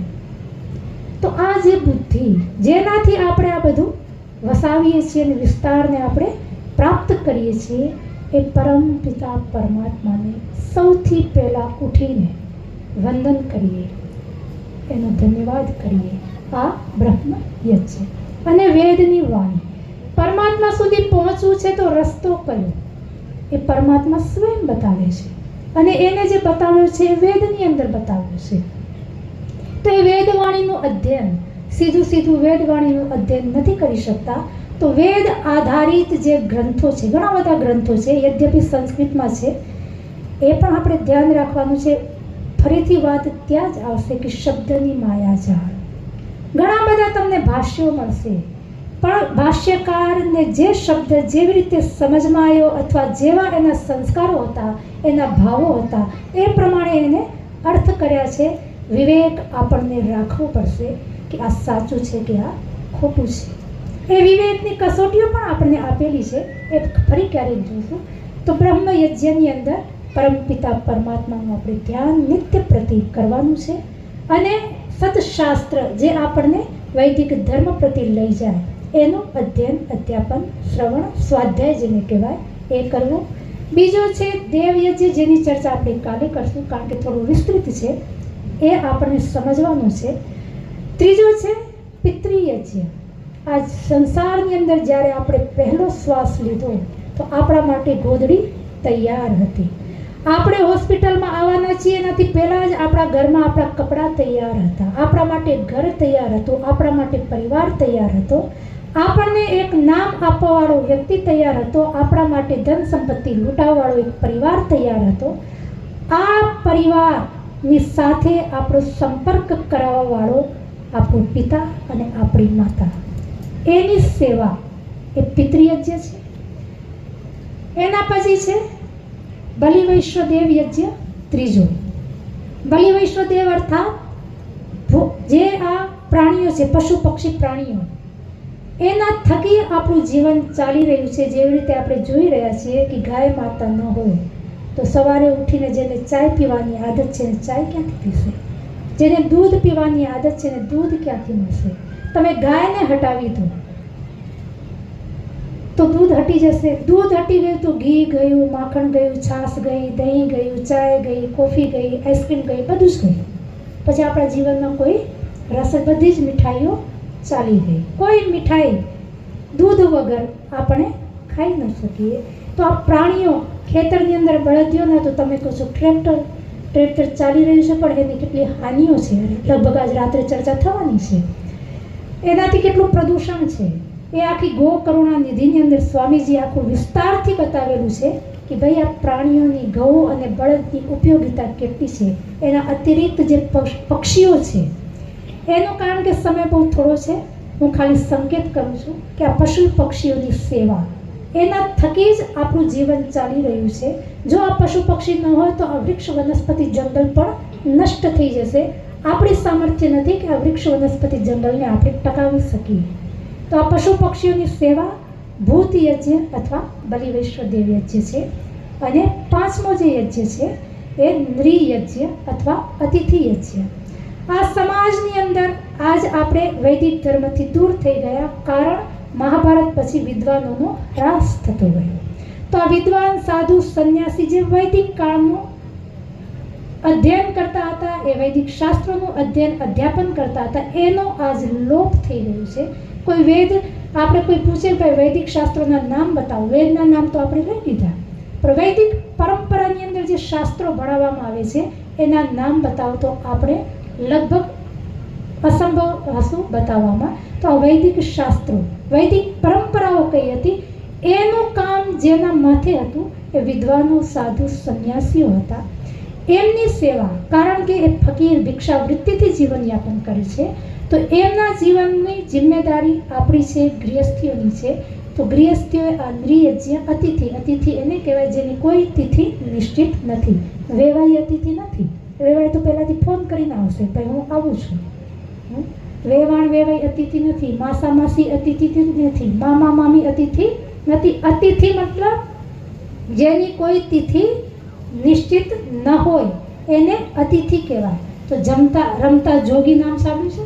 આ જોગી યોગી એ તો રમતા ભલા, ક્યારે કયા દરવાજાની ઉપર જઈને ઊભા રહી જાય આપણને ખબર, એ તિથિ લખીને ના આવે ભાઈ હું આવવાનું છું, એ આવીને ઊભા રહી ગયા. તો એમની સેવા, એમનું ભોજન, છાદન, રહેવું, આવાસ બધું આપણે પૂરું કરવું, આ બધા કહેવાય અતિથિ વિદ્વાનની સેવા. આ પાંચમું અતિથિ યજ્ઞ, નૃયજ્ઞ. તો 5 યજ્ઞ નિત્ય કર્મ. સૌથી પહેલો બ્રહ્મયજ્ઞ, પરમપિતા પરમાત્માનું સ્મરણ નિત્ય પ્રતિ સવારે અને સાંજે ન્યૂનતમ કરવું જોઈએ. સાદે વૈદિક શાસ્ત્રોનું અધ્યયન, અધ્યાપન, સ્વાધ્યાય કરવું જોઈએ. બીજો દેવયજ્ઞ આપણે કાલે જોઈશું. ત્રીજો છે પિતૃયજ્ઞ, માતા પિતાની સેવા. એ પણ સમય મળશે તો કાલે દેવયજ્ઞની સાથે થોડું લઈ લઈશ. ચોથો છે ભૂત યજ્ઞ અથવા બલિવૈશ્વદેવ યજ્ઞ. અને પાંચમો છે અતિથિ યજ્ઞ, વિદ્વાનોનો સેવા સત્કાર. આ નિત્ય કર્મ છે. હવે તમારે ચિંતન કરીને આવવાનું છે, કારણ કે નિત્ય કર્મની મેં તમને પહેચાન આપી હતી કે કરવાથી પુણ્ય તો નહીં મળે, પણ નહીં કરવાથી પાપ જરૂર લાગશે. તો આ 5 યજ્ઞ, દેવ યજ્ઞને થોડી માટે છોડી દેજો. 4 યજ્ઞની મેં તમને થોડી સંક્ષિપ્તમાં પહેચાન આપી છે. એની ઉપર તમારે આ વાક્ય લગાવવાનું છે. તમને ક્યાં એવું લાગે કે ભાઈ આ વાક્ય તો ખોટું પડ્યું, તો કાલે તમે મને પૂછો, મારી જિમ્મેદારી રહેશે, હું તમને એનો સમાધાન કરવાનો પ્રયાસ કરીશ. પણ તમારે ચિંતન કરીને આવવું પડશે. હું તમને નહીં બતાવું કે ભાઈ આનાથી ન કરવાથી કેમ પાપ લાગશે અને કરવાથી પુણ્ય કેમ નહીં મળે. એ ચિંતન, આ હોમવર્ક છે. આટલું ચિંતન થોડું કરીને આવશો, તમને બહુ મજા આવશે. અને આ ચિંતન કરવાથી ભીતરથી આપણને સ્વયં એટલા સદવિચારો પ્રાપ્ત થશે, આપણને પણ આશ્ચર્ય થશે કે મારા ભીતર આટલું બધું આધ્યાત્મિક જ્ઞાન છે, આટલો બધો વિવેક છે. કારણ કે આપણે આ ભૌતિક સંસારની અંદર ખોવાઈ ગયા છીએ. 2 મિનિટ માટે પણ આપણે આપણી પાસે નથી બેસતા, આપણે વિચાર નથી કરતા, જેના કારણે આપણને આપણો ધર્મ, અધ્યાત્મથી બહુ દૂર થતા જઈએ છીએ. સમજાતો નથી, કઠણ લાગે છે. તો થોડું ચિંતન કરીને આવો કે આ જે 5 કર્મ, એમાંથી 4 એ વાસ્તવમાં નિત્ય કર્મ છે. જે નિત્ય કર્મનું તમને પહેચાન આપી એ આની ઉપર લાગુ થાય છે કે નહીં, એની ઉપર આપણે ચિંતન કરીએ અને આપણા બાપ દાદાઓની પરંપરાને આપણે નિભાવીએ. જે આપણા બાપ દાદાઓ આપણને આપી છે, સંધ્યા વંદન જેવા નિત્ય કર્મ, સનાતન વેદ ધર્મને અનુરૂપ આપણા આચાર અને વ્યવહાર હોય એનું આપણે પાલન કરીએ. અને આ પુસ્તકનું જરૂર આપ અધ્યયન કરો. રકમસિંહ મામાના મોબાઈલમાં છે, એ તમને આપી દેશે. અને આપણે ચિંતન કરીએ. આપણા મનની અંદર જે વિખવાદો શબ્દના કારણે ઉત્પન્ન થયા છે એને ટાળીએ, આપણે ભેગા થઈએ અને આપણા સમાજનું, આપણી પરંપરાઓનું, વૈદિક ધર્મનું, સત્ય ધર્મનું, સનાતન ધર્મનું આપણે ખરેખર પાલન કરીએ, એને જીવંત કરીએ, આવતી પેઢી સુધી આપણે એને પહોંચાડીએ. એ જ શબ્દોની સાથે ઓમ શમ.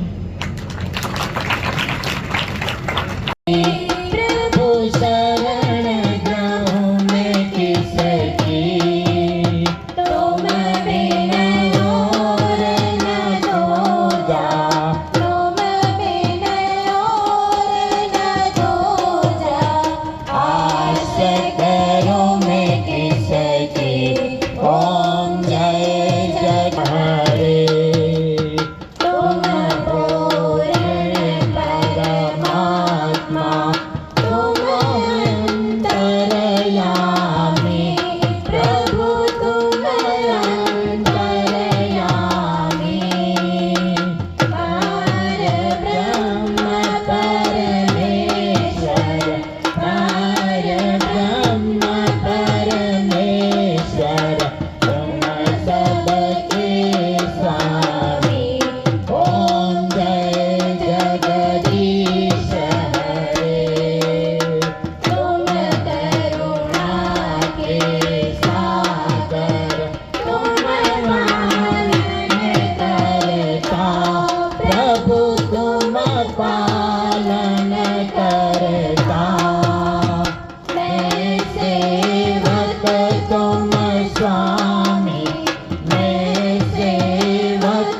तुम स्वामी कृपा करो भरता ओम जय जगदीश हरे तुम हो एक गोचर सबके प्राणपति प्रभु सबके प्राणपति किस विघ्न लो दयामय किस विघ्न लो दयामय धर्म में हो विगति ओम जय जगदीश हरे दीनबंधु दिन धरता तुम रक्षक मेरे प्रभु तुम रक्षक मेरे करुणा हस्त बढ़ाओ करुणा हस्त बढ़ाओ शरण गणा तेरे ओम जय जगदीश हरे विषय विकार मिटाओ पाप हरो देवा प्रभु पाप हरो देवा श्रद्धा भक्ति बढ़ाओ